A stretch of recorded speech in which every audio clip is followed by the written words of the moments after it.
నమస్కారం ఈ తెలుగు న్యూస్ కి స్వాగతం. హెడ్లైన్ చూద్దాం.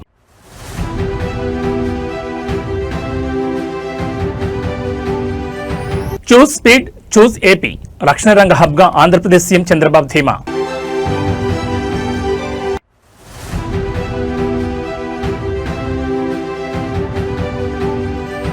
పుట్టపర్తి ప్రశాంతి నిలయంలో మంత్రి నారా లోకేష్ ఆధ్యాత్మిక సందడి.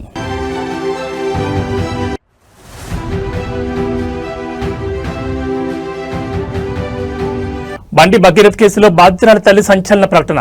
న్యాయం అడిగితే బండి సంజయ్ బెదిరించారంటూ ఆరోపణ.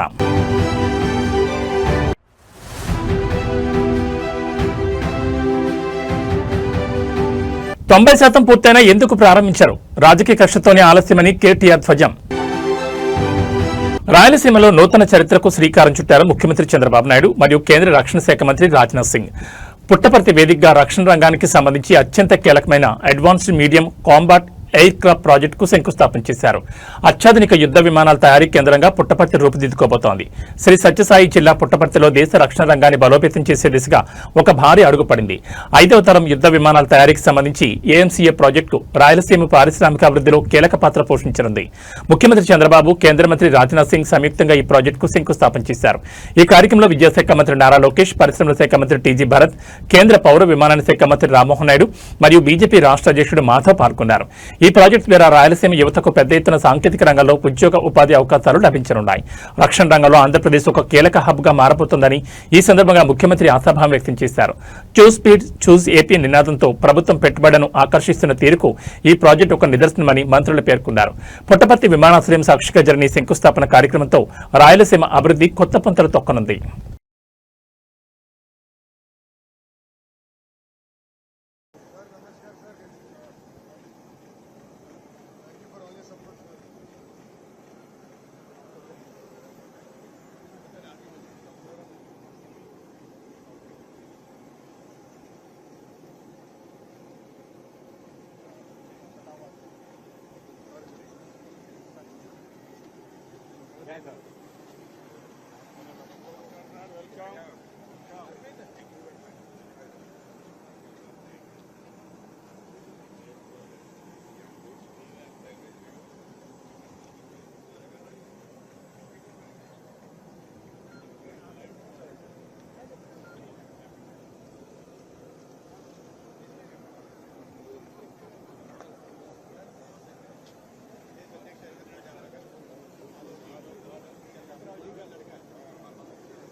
ఆంధ్రప్రదేశ్ విద్యా ఐటీ శాఖల మంత్రి నారా లోకేష్ నేడు పుట్టపర్తిలోని ప్రశాంతి నిలయాన్ని సందర్శించారు. ఆధ్యాత్మిక కేంద్రమైన ప్రశాంతి నిలయానికి చేరుకున్న మంత్రికి సత్యసాయి సెంట్రల్ ట్రస్ట్ నిర్వాహకులు సాదర స్వాగతం పలికారు. ఈ సందర్భంగా ఆయన సాయి కుల్వంత్ మందిరంలో ప్రత్యేక ప్రార్థనలు నిర్వహించారు. మంత్రి నారా లోకేష్ పుట్టపర్తి పర్యటనలో భాగంగా ఆధ్యాత్మిక మార్గంలో సాగారు. ప్రశాంతి నిలయానికి చేరుకున్న మంత్రి లోకేష్ కు సత్యసాయి సెంట్రల్ ట్రస్ట్ ప్రతినిధులు పుష్పగుచ్చాలు అందజేసి పూర్ణకొమ్మంతో స్వాగతం పలికారు. సాయి కుల్వంత్ మందిరంలోని భగవాన్ శ్రీ సత్యసాయి బాబావారి మహాసమాధిని మంత్రి దర్శించుకున్నారు. అక్కడ కొద్దిసేపు మౌనంగా ప్రార్థన నిర్వహించి బాబావారికి నివాళులర్పించారు. బాబావారు ప్రపంచవ్యాప్తంగా అందించిన విద్య, వైద్య సేవలను ఈ సందర్భంగా మంత్రి కొనియాడారు. అనంతరం ట్రస్ట్ సభ్యులతో కలిసి ఆధ్యాత్మిక మరియు సేవా కార్యక్రమాలపై కొద్దిసేపు ముచ్చటించారు. మంత్రి రాకతో ప్రశాంతి నిలయం వద్ద భద్రతా ఏర్పాట్లను పర్యవేక్షించారు. సాయి భక్తులు మరియు స్థానిక నేతలు లోకేష్ ని కలిసేందుకు ఆసక్తి చూపారు.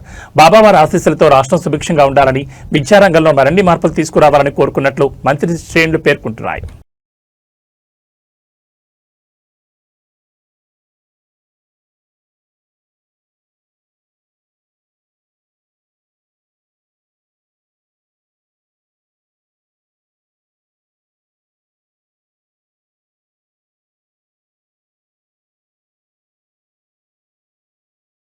రాష్ట్రంలో సంచలనం రేపుతున్న బండి భగీరథ్ ఫోక్సో కేసులో బాధితురాలు తల్లి విడుదల చేసిన ఒక ప్రెస్ రిలీజ్ ఇప్పుడు పెనుతుమారం రేపుతోంది. తన కూతురికి జరిగిన అన్యాయాన్ని వివరిస్తూనే కేంద్ర మంత్రి బండి సంజయ్పై ఆమె తీవ్ర ఆరోపణ చేశారు. న్యాయం చేస్తారని నమ్మి వెళితే తమను బెదిరించి పంపించారని ఆమె ఆవేదన వ్యక్తం చేశారు. పోలీసుల తీరుపై కూడా ఆమె పలు అనుమానాలు వ్యక్తం చేస్తున్నారు. బాధిత బాలిక తల్లి విడుదల చేసిన ప్రకటనలో ఈ కేసు వెనుక ఉన్న కుట్రలను, తమకు ఎదురైన వేధింపులను పోసగుచ్చినట్లు వివరించారు.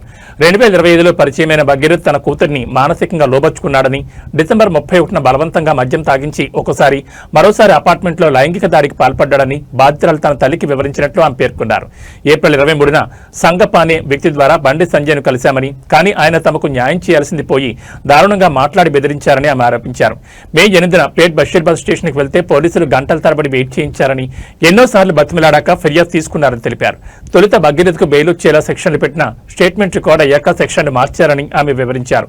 తాము పేట్ బషీర్బాద్ స్టేషన్లో ఉన్న సమయంలోనే కరీంనగర్ 2 టౌన్ పిఎస్లో తమపై భగీరథ్ కేసు పెట్టడం వెనుక ఉన్న కక్ష సాధింపును ఆమె ఎండగట్టారు. స్టేషన్ సీసీటీవీ ఫుటేజ్ పరిశీలిస్తే వాస్తవాలు తెలుస్తాయని కోరారు. తన కూతురి ఫోటోలు, ఐడెంటిటీని బయటపెట్టొద్దని మీడియాను, సోషల్ మీడియా వినియోగదారులను ఆమె చేతులు జోడించి వేడుకున్నారు. డాక్యుమెంట్ల కంటే తన కూతురు అనుభవించిన క్షోభ పెద్దదని ఆమె కన్నీటి పర్యంతమయ్యారు. ఫోక్సో కేసులో నిష్పక్షపాతంగా విచారణ జరిపి తన బిడ్డకు న్యాయం చేయాలని ఆమె ప్రభుత్వాన్ని డిమాండ్ చేస్తున్నారు.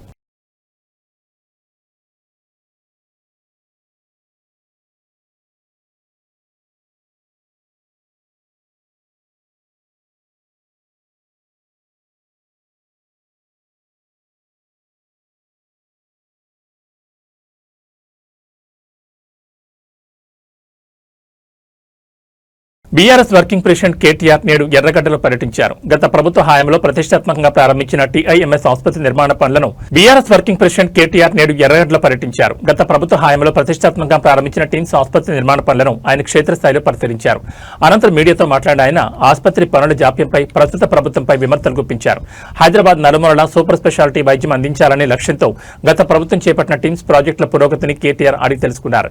ఎర్రగడ్డ టిమ్స్ భవన నిర్మాణ దశలను, అందుబాటులోకి రానున్న వస్తువులను కేటీఆర్ పర్యవేక్షించారు. నిర్మాణంలో జరుగుతున్న అలసత్వంపై అసహనం వ్యక్తం చేశారు. గత ప్రభుత్వం 90% పూర్తి చేసిన ప్రాజెక్టులను కూడా ప్రస్తుత ప్రభుత్వం అటకెక్కించే ప్రయత్నం చేస్తోందని ఆయన ఆరోపించారు. కేవలం రాజకీయ కక్షతోనే ప్రజలకు అందాల్సిన వైద్య సేవలను ఆలస్యం చేయడం సరికాదని పేర్కొన్నారు. సూపర్ స్పెషాలిటీ సేవలు అందుబాటులోకి వస్తే ఉస్మానియా, గాంధీ ఆసుపత్రులపై భారం తగ్గుతుందని, పేదలకు కార్పొరేట్ స్థాయి వైద్యం అందుతుందని ఆయన గుర్తు చేశారు.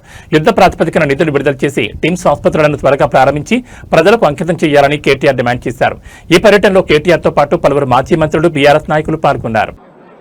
కేసీఆర్ గారి నాయకత్వంలో ఆనాడు కరోనా తర్వాత రాష్ట్రంలోని నిరుపేదలందరికీ మెరుగైన వైద్య సేవలు అందాలి, పల్లెల్లో ఉన్న, పట్టణంలో ఉన్న, ఎక్కడ ఉన్నా పేదవారికి వారి ఆరోగ్యానికి పూర్తి స్థాయి భద్రత ఉండాలి అనే ఆలోచనతో మరి కేసీఆర్ గారి నాయకత్వంలో రాష్ట్ర వ్యాప్తంగా విస్తృతమైన వైద్య సేవలని అందుబాటులోకి తీసుకొచ్చే క్రమంలో హైదరాబాద్ మహానగరంలో ఎక్కడైతే 1,20,00,000 మంది ప్రజలు నివాసం ఉంటున్నారో అందులో ముఖ్యంగా పేద, మధ్యతరగతి, దిగువ మధ్యతరగతి ప్రజల కోసం ఆలోచన చేసి ఒకనాడు హైదరాబాద్ అంటే గాంధీ, ఉస్మానియా లేదంటే నిమ్స్, ఈ 3 మాత్రమే. హైదరాబాద్ అంటే గాంధీ, లేకపోతే ఉస్మానియా, లేకపోతే నిమ్స్. కానీ అట్లా కాదు, హైదరాబాద్లోని ప్రజలకు కూడా బ్రహ్మాండమైన వైద్య సేవలు ఢిల్లీలోని ఎయిమ్స్ తరహాలో అందించాలి అనే లక్ష్యంతో కేసీఆర్ గారి నాయకత్వంలో హైదరాబాద్ మహానగరంలోనే 4 చోట్ల Telangana Institute of Medical sciences పేరిట ఒక బృహత్తరమైన యజ్ఞానికి ఆనాటి ప్రభుత్వం శ్రీకారం చుట్టడం జరిగింది. ఏప్రిల్ 22, 2022 నాడు ఇదే సనత్ నగర్ లో మరి పెద్దలు తలసాని శ్రీనివాస్ యాదవ్ గారు, కేసీఆర్ గారు, అట్లాగే ఆనాటి ఆరోగ్య శాఖ మంత్రిగా హరీష్ రావు గారు అందరూ కూడా వచ్చి ఇక్కడ శంకుస్థాపన చేయడం జరిగింది. ఒక సనత్ నగర్ లోనే కాదు, హైదరాబాద్ చుట్టూ 4 దిక్కుల, ఈస్ట్, వెస్ట్, నార్త్, సౌత్ 4 వైపులా ప్రజలకి మరి వైద్య సేవలు అందుబాటులో ఉండాలి అని చెప్పి టిమ్స్ అనే బ్రాండ్ కింద బ్రహ్మాండమైన ఈ కార్యక్రమానికి కేసీఆర్ గారు శ్రీకారం చుట్టినారు. 65 ఏళ్లు స్వాతంత్రం వచ్చిన తర్వాత 3 దవాఖానాలు హైదరాబాద్లో, గాంధీ, నిమ్స్, ఉస్మానియా. కానీ కేసీఆర్ గారు కేవలం తన ప్రభుత్వం 9.5 ఏళ్లుంటే అందులో జిల్లాకు ఒక మెడికల్ కాలేజీ కట్టారు. ప్రతి జిల్లాలో సూపర్ స్పెషాలిటీ హాస్పిటల్ 500 పడకలతో ఆసుపత్రి నిర్మాణం చేశారు. హైదరాబాద్ లో కూడా మరి 4 టిమ్స్ హాస్పిటళ్లు మంజూరు చేసిన ఘనత కూడా కేసీఆర్ గారికి దక్కుతుంది. ఇవాళ చాలా సంతోషంగా ఉంది. ఈ టిమ్స్ సనత్ నగర్ ఓపీ సేవలు ప్రారంభమైనాయంటే మా సూపరింటెండెంట్ గారిని అడిగి మరి మేము కూడా చూస్తాము ఎట్లా జరుగుతా ఉంది. ఇది మా నాయకుడి విజన్, మా నాయకుడి కళ.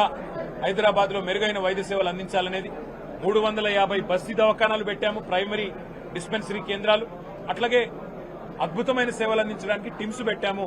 ఎట్లా పనిచేస్తున్నాయో చూడడానికి వస్తామంటే వారు చాలా విశాల హృదయంతో మమ్మల్ని అందరిని ఆహ్వానించినందుకు వారికి కూడా ధన్యవాదాలు. ఇవాళ కేవలం ఒక పౌరుడిగా, హైదరాబాద్ పౌరుడిగా, హైదరాబాద్ లో నివాసం ఉండే ఒక సోదరుడిగా మా హైదరాబాద్ ప్రజల కోసం కేసీఆర్ గారు తీసుకున్న కార్యక్రమం ఎట్లా ఫలవంతం అవుతున్నది చూడడానికే మేమందరం కూడా ఇక్కడికి వచ్చినాం. అయితే ఆలోచన చాలా ఉదాత్తమైంది, చాలా గొప్ప ఆలోచన. ఎయిమ్స్ తరహాలో టిమ్స్ ఉండాలి. All India Institute of Medical Sciences లాగా Telangana Institute of Medical Sciences ప్రాణాపాయ స్థితిలో ఉండే రోగులకి, నిరుపేదలకి, మధ్యతరగతి ప్రజలకి అందరికీ అందుబాటులో ఉండాలన్న ఉద్దేశంతో ఇక్కడ చెస్ట్ హాస్పిటల్ ప్రాంగణంలో 53 ఎకరాల స్థలాన్ని తీసుకొని టిమ్స్ నిర్మాణం చేయడం జరిగింది. ఇందులో ప్రస్తుతం 22 ఎకరాలు వినియోగంలోకి వచ్చింది.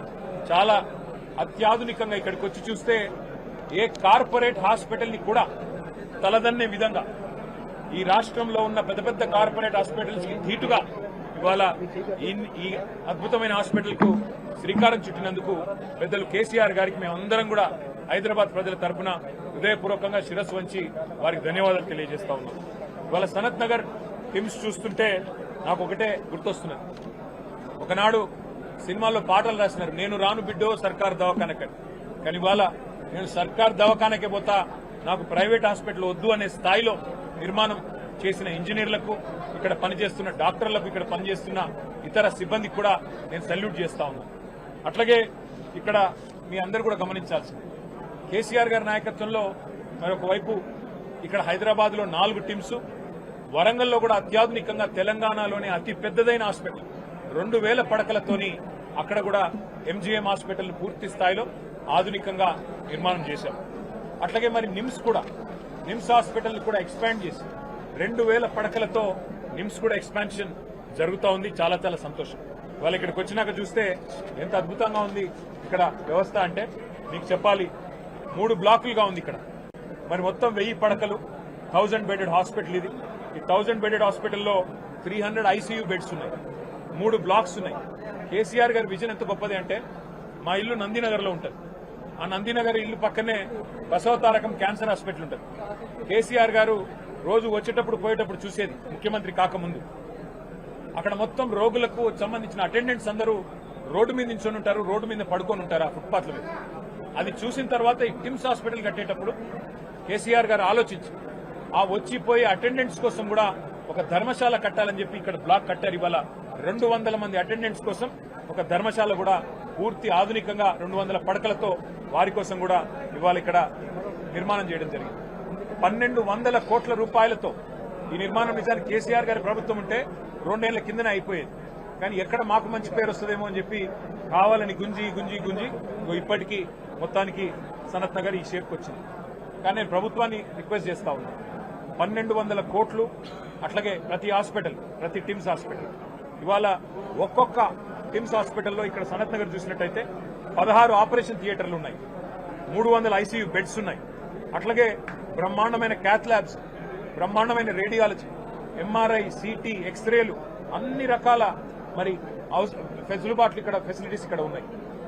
వీఐపీలు కూడా మరి వాళ్ళ కోసం కూడా అవసరమైతే దాదాపు 30 సూట్లు, అంటే రేపటి రోజున ఎవరైనా డబ్బులు చెల్లించి వైద్యం చేయించుకుంటామంటే వారి కోసం కూడా వీఐపీ సూట్లు కూడా ఇక్కడ 30 సూట్లు పెట్టడం జరిగింది. డయాలసిస్ విభాగం ఉంది కిడ్నీ సంబంధించిన వ్యాధులకు. అట్లాగే ఇంకా ముఖ్యంగా పరిశోధనలు జరగాలి. టిమ్స్ అంటే కేవలం వైద్య సేవలే కాదు, ఎయిమ్స్ తరహాలో పరిశోధనలు కూడా జరగాలి. భారతదేశంలో ఉండే అత్యాధునికమైన వైద్య సిబ్బందితో ఎప్పటికప్పుడు సంప్రదింపులు కూడా జరపాలని చెప్పి ఒక అకాడమిక్ బ్లాక్, ఒక రీసెర్చ్ బ్లాక్, వాటితో పాటు మరి 300 కెపాసిటీ కలిగిన ఒక ఆడిటోరియం కూడా నిర్మాణం చేయడం జరిగింది. మరి ఇందాక నేను చెప్పినట్టు ఒక ధర్మశాల అటెండెంట్స్ కోసం వారి కోసం కూడా విశాలమైన ప్రాంగణంలో 1000 కార్లు పట్టే విధంగా పార్కింగ్ వ్యవస్థ కూడా ఏర్పాటు చేయడం జరిగింది. అట్లాగే మీరు చూసినట్టయితే నిజంగా ఇక్కడికి వస్తే ఎంత సంతోషం అనిపించింది అంటే ఒక రాజభవనాన్ని తలపించే విధంగా, ఒక రాజప్రసాదాన్ని తలపించే విధంగా ఒక అపురూపమైన నిర్మాణం. ఎట్లయితే వాళ్ళ కలెక్టరేట్లు ఉన్నాయో, ఎట్లయితే ఎస్పీ కార్యాలయాలు ఉన్నాయో అత్యాధునికంగా కొత్త జిల్లాలలో, అట్లాగే పేదలకు సంబంధించిన వైద్యాన్ని కూడా అంతే ప్రాముఖ్యత ఇచ్చి, అంతే ప్రాధాన్యత ఇచ్చి కేసీఆర్ గారు మనసు పెట్టి డిజైన్ లో నిమగ్నమైనారు. కాబట్టే 4 వైపులా ఇవాళ హైదరాబాద్ కి ఇట్లాంటి 4000 పడకల ఆసుపత్రులు వస్తా ఉన్నాయి టిమ్స్ రూపంలో. అట్లాగే నిమ్స్ ఎక్స్పాన్షన్ తో మరొక 2000 పడకలు అందుబాటులోకి రాబోతా ఉన్నాయి. నేను ప్రభుత్వాన్ని కోరుతున్నా, బేసిజానికి పోకండి. ఇది కేసీఆర్ గారు స్టార్ట్ చేశారు కదా, ఆయన ఆనవాళ్లు కదా, కాబట్టి మేం కడితే ఆయనకు పేరు వస్తుందేమో. ప్రభుత్వాలు మారుతూ ఉంటాయి. ప్రభుత్వాలు అనేది కంటిన్యూస్ గా ఉండాల్సిన ఒక ఇన్స్టిట్యూషన్. కాబట్టి దయచేసి బేసిజానికి పోకుండా సనత్ నగర్ కానీ, అల్వాల్ టిమ్స్ కానీ, ఎల్బీ నగర్ కానీ, అట్లాగే ఎంజీఎం వరంగల్ కానీ, అట్లాగే నిమ్స్ ఎక్స్పాన్షన్ కానీ, టిమ్స్ గచ్చిబౌలి కానీ వీటిని సత్వరమే పూర్తి చేసి అందుబాటులోకి తెండి పేద ప్రజలకి మరి అవకాశం ఉండే విధంగా వారు మరి కొంత చొరవ తీసుకోవాలని చెప్పి కూడా నేను ప్రభుత్వాన్ని కోరుతా ఉన్నాను. కొన్ని చిన్న విషయాలున్నాయి, వాటిని కూడా సరిచేయాలని ప్రభుత్వాన్ని కోరుతా ఉన్నాను. ఎమర్జెన్సీ దగ్గర ర్యాంప్ లేదని చెప్తా ఉన్నారు, కొద్దిగా చూసుకోమని చెప్పి నేను కోరుతా ఉన్నాను. పేషెంట్ లిఫ్ట్ లో స్ట్రెచర్ పోవట్లేదంటున్నారు, అది కూడా కొంత వెంటనే వారు చూసుకోవాలని చెప్పి కోరుతా ఉన్నాను. మరి పేషెంట్స్ సంబంధించిన లిఫ్ట్లు కూడా కొంత పనిచేయట్లేదని చెప్తున్నారు, ఇంకా అవి కూడా చూసుకోవాలని చెప్పి కూడా కోరుతూ నేను ప్రధానంగా మా ఎంఐడిసికి గతంలో అధ్యక్షుడిగా పనిచేసిన ఎర్రోల శ్రీనివాస్ గారు వారు చెప్తా ఉన్నారు. అట్లాగే నేను ప్రధానంగా ఇవాళ హైదరాబాద్ ప్రజలకి కేసీఆర్ గారి తరఫున, మా పార్టీ తరఫున హృదయపూర్వకమైన శుభాకాంక్షలు. ఎందుకంటే ఒకవైపు ప్రాథమిక వైద్య సేవల కోసం 350 బస్తీ దవాఖానాలు పెట్టినా మీకు అత్యాధునికమైన వైద్య సదుపాయాలు అందించడానికి Telangana Institute of Medical sciences పేరిట 4000 పడకలు, అందులో 1200 ఐసీయూ బెడ్స్, ప్రతి బెడ్ కి ఆక్సిజన్ తో సహా అందజేసిన ఇది కేసీఆర్ గారు హైదరాబాద్ ప్రజలకు అందించిన కానుక.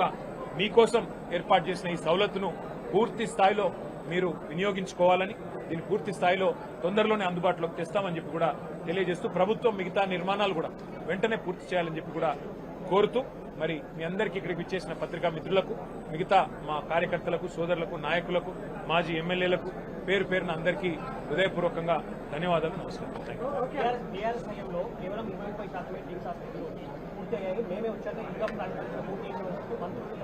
మా శ్రీనివాస్ యాదవ్ గారిని అడిగితే ఆ వివరాలు ఫోటోలతో సహా ఇస్తారు. బీఆర్ఎస్ గవర్నమెంట్ అన్నట్టు ఓన్లీ 20% అయిందంటే వీళ్ళు చేశారు. ఒకటే మాట నేనేమంటున్నా, గవర్నమెంట్ అనేది కంటిన్యూ ప్రాసెస్ ఇప్పుడే చెప్పారు.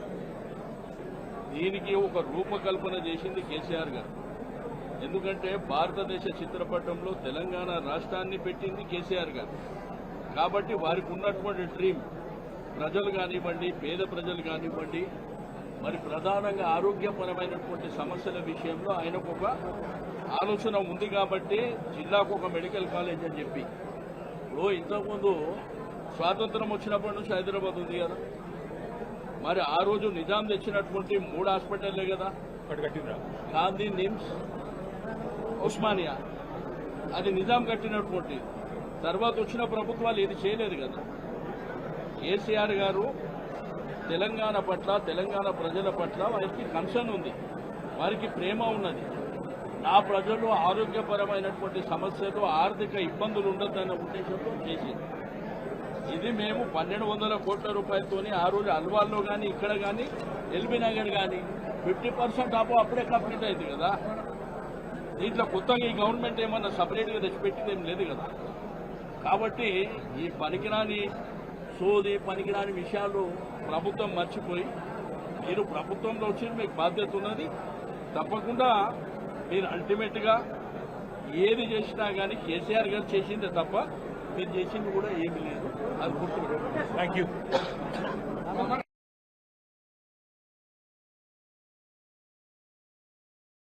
తెలంగాణలో ధాన్యం కొనుగోలుపై ప్రభుత్వం ప్రత్యేక దృష్టి సారించింది. రైతుల నుంచి ధాన్యం సేకరణలో జాప్యం జరగకుండా ఉండేందుకు మరియు కొనుగోలు కేంద్రాల పనితీరును స్వయంగా పరిశీలించేందుకు మంత్రుల బృందం నేడు క్షేత్రస్థాయిలో పర్యటించింది.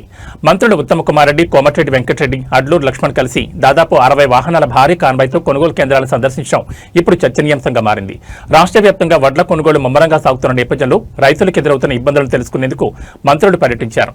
ముగ్గురు మంత్రులు కలిసి ప్రయాణిస్తుండటంతో భద్రతా కారణాల దృష్ట్యా మరియు అధికారుల వాహనాలతో కలిపి సుమారు 60 వాహనాలతో కూడిన కాన్వాయ్ కొనుగోలు కేంద్రాలకు చేరుకుంది. మంత్రులు ఉత్తమ్ కుమార్ రెడ్డి, కోమటిరెడ్డి వెంకటరెడ్డి మరియు అడ్లూరు లక్ష్మణ్ ఐకేపీ కేంద్రాల ధాన్యం తేమ శాతం తూకం ప్రక్రియను పరిశీలించారు. రైతుల నుంచి ఫిర్యాదులను స్వీకరించారు. కొనుగోలు చేసిన ధాన్యాన్ని వెంటనే మిల్లులకు తరలించాలని, రైతులకు చెల్లింపులో ఎలాంటి ఆలస్యం జరగకుండా చూడాలని అధికారులను ఆదేశించారు. మంత్రుల పర్యటన నేపథ్యంలో పోలీసులు భారీ బందోబస్తు ఏర్పాటు చేశారు. కొనుగోలు కేంద్రాల వద్ద ఎక్కడ అవాంఛనీయ సంఘటనలు జరగకుండా జాగ్రత్తలు తీసుకున్నారు. రైతులకు మద్దతు ధర అందేలా చూడడమే ప్రభుత్వ లక్ష్యమని, ప్రతి గింజ కొనుగోలు చేస్తామని మంత్రులు ఈ సందర్భంగా రైతులకు భరోసా ఇచ్చారు.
సాధారణంగా ముఖ్యమంత్రులు లేదా ప్రముఖ వ్యక్తులు వెళ్తున్నప్పుడు పోలీస్ ఎస్కార్ట్ ఉండడం మనం చూస్తూ ఉంటాం. కానీ మహబూబాబాద్ జిల్లాలో మాత్రం గ్యాస్ సిలిండర్ లారీలకు పోలీసులు భారీ బందోబస్తు నిర్వహించడం ఇప్పుడు రాష్ట్ర వ్యాప్తంగా చర్చనీయాంశంగా మారింది.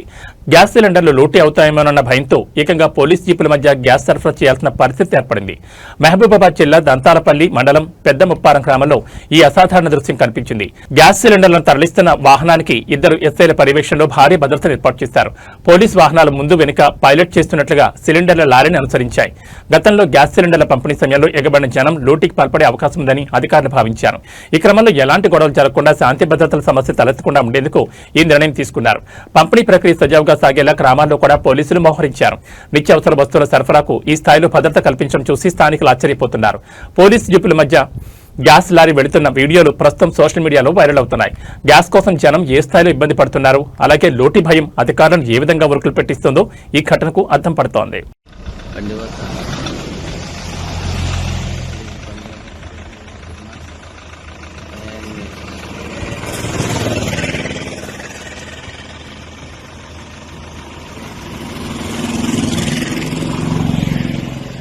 భారత ప్రధాని నరేంద్ర మోడీ నేటి నుంచి 6 రోజుల పాటు 5 దేశాల్లో విస్తృత పర్యటన చేపట్టనున్నారు. ఇందులో భాగంగా నేడు ఆయన యూఏఈకి బయలుదేరారు.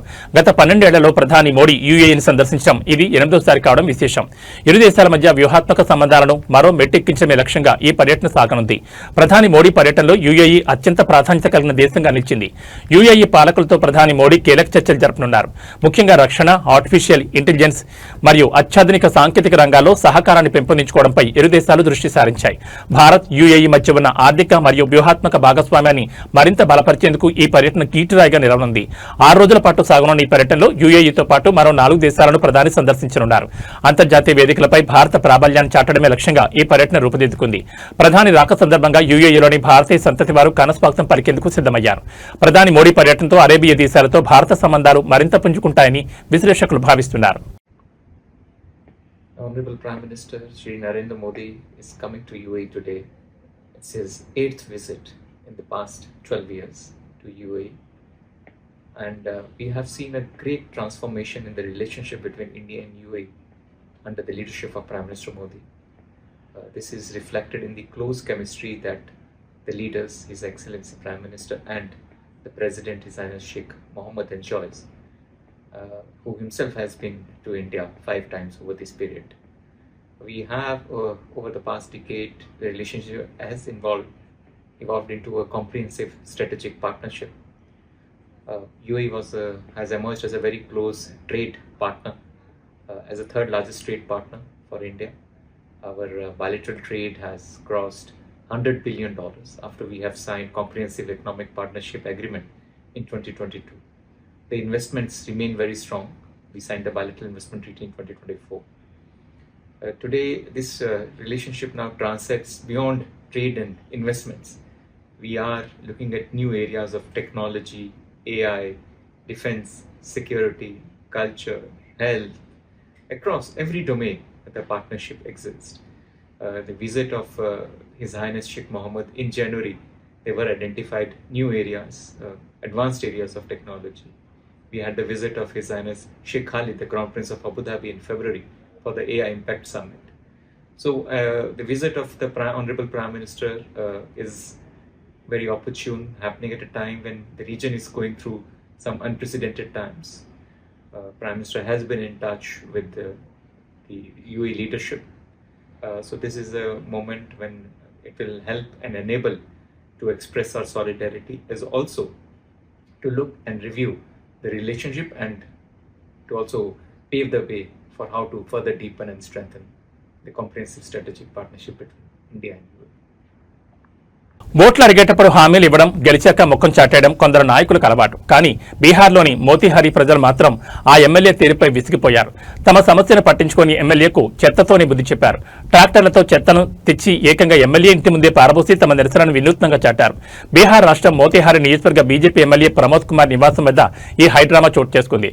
స్థానిక పరిసర ప్రాంతాల్లో మురుగునీరు నిలిచిపోవడం, చెత్త పెరిగిపోవడంతో ప్రజలు నరకం చూస్తున్నారు.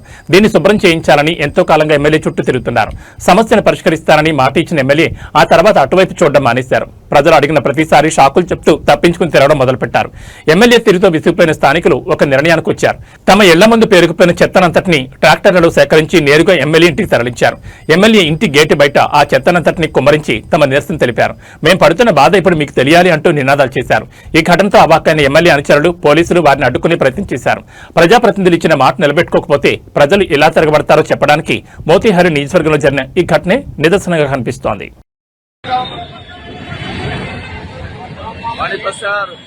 प्रमोद बीच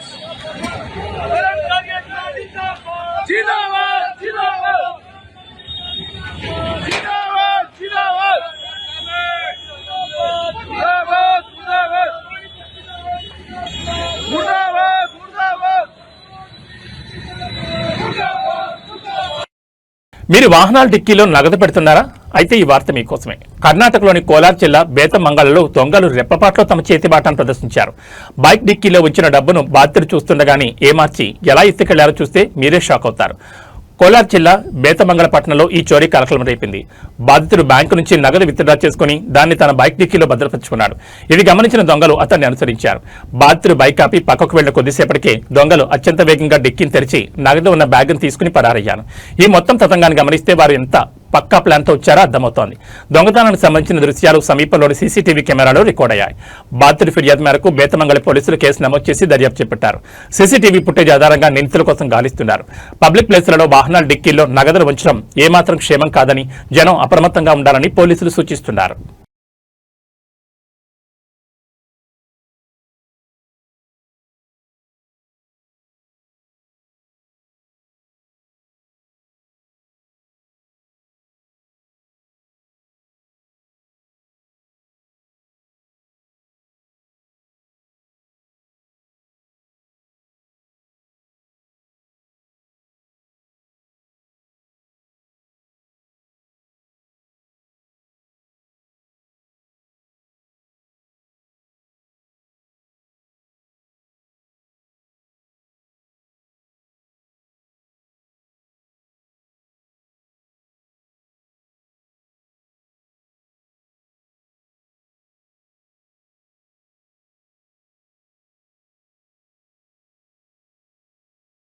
చట్టానికి నిలయమైన కోర్టు ఆవరణలోని ఒక వ్యక్తి అరాచకానికి తెగబడ్డాడు.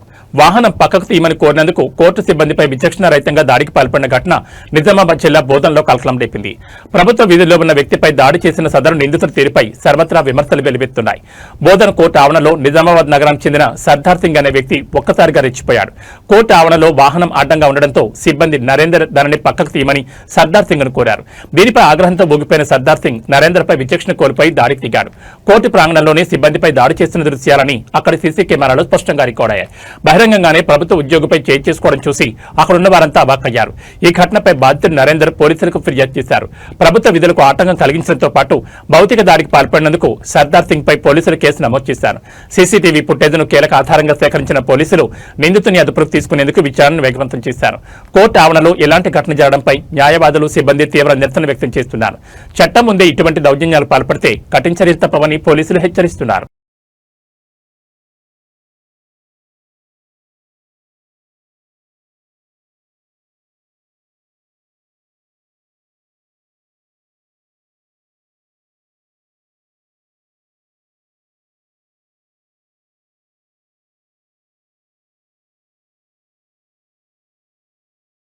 హైదరాబాద్లోని మియాపూర్ పోలీస్ స్టేషన్ పరిధిలో తీవ్ర విషాదం చోటు చేసుకుంది. గోకుల్ ఫ్లాట్స్ లో నివాసముంటున్న జనార్దన్ అనే సీఏ విద్యార్థి తన గదిలో అనుమానాస్పద స్థితిలో మృతి చెందాడు.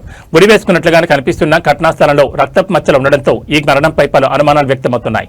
ఇది ఆత్మహత్య కాదు, పక్కా పథకం ప్రకారం జరిగిన హత్యేనని మృతుడి తల్లిదండ్రులు ఆరోపిస్తున్నారు. కర్నూలు జిల్లాకు చెందిన జనార్దన్ సీఏ చదువుతూ మియాపూర్లోని గోకుల్ ఫ్లాట్స్ లో ఉంటున్నాడు. జనార్దన్ తన గదిలో విగ్ధజీవిగా పడి ఉండడం చూసి స్థానికులు పోలీసులకు సమాచారం అందించారు. మొదటి చూపులో ఉరి వేసుకున్నట్లుగా కనిపించినప్పటికీ మృతదేహం వద్ద మరియు గదిలో రక్తపు మచ్చలు ఉండడం కలకలం రేపుతోంది. తన కుమారుడు ఎంతో ధైర్యవంతుడని, పిరికి బందలా ఆత్మహత్య చేసుకునే అవకాశం లేదని జనార్దన్ తల్లిదండ్రులు కన్నీరు మున్నీరవుతున్నారు. రక్తం మచ్చలు ఉన్నాయంటే దీని వెనక ఏదో కుట్రుందని, ఎవరో హత్య చేసి ఆత్మహత్యగా చిత్రీకరించే ప్రయత్నం చేస్తున్నారని వారు అనుమానం వ్యక్తం చేస్తున్నారు. ఘటనా స్థలానికి చేరుకున్న మియాపూర్ పోలీసులు క్లోజ్ టీం సహాయంతో ఆధారాలు సేకరించారు. మృతదేహాన్ని పోస్టుమార్టం నిమిత్తం తరలించి అనుమానాస్పద మృతిగా కేసు నమోదు చేశారు. జనార్దన్ సెల్ ఫోన్ డేటాను, సీసీటీవీ ఫుటేజ్ను పోలీసులు విశ్లేషిస్తున్నారు. పోస్టుమార్టం రిపోర్ట్ వస్తేనే ఇది ఆత్మహత్య లేక హత్య అనేది స్పష్టమవుతుందని అధికారులు చెబుతున్నారు. ఉన్నత చదువులు చదువుతూ ఉజ్వల భవిష్యత్తు ఉన్న విద్యార్థి ఇలా అర్ధాంతరంగా మృతి చెందడం ఆ కుటుంబంలో తీరని శోకాన్ని నింపింది.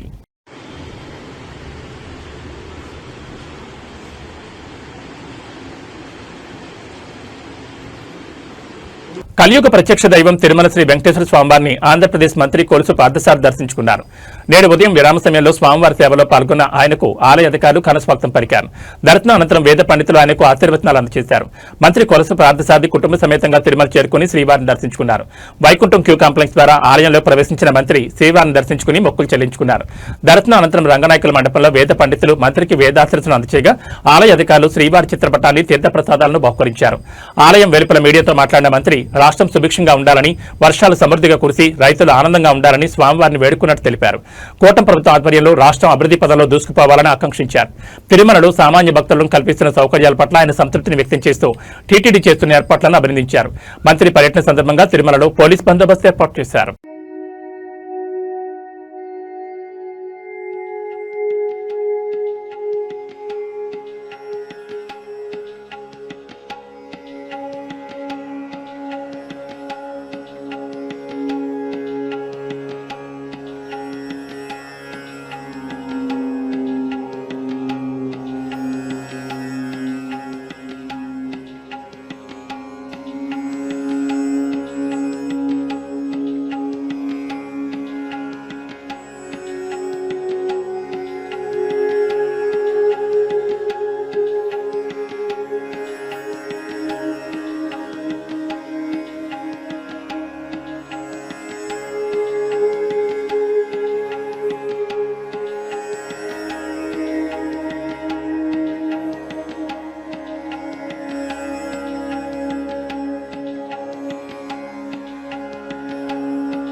ఇవి బులెటిన్ విశేషాలు. నమస్కారం.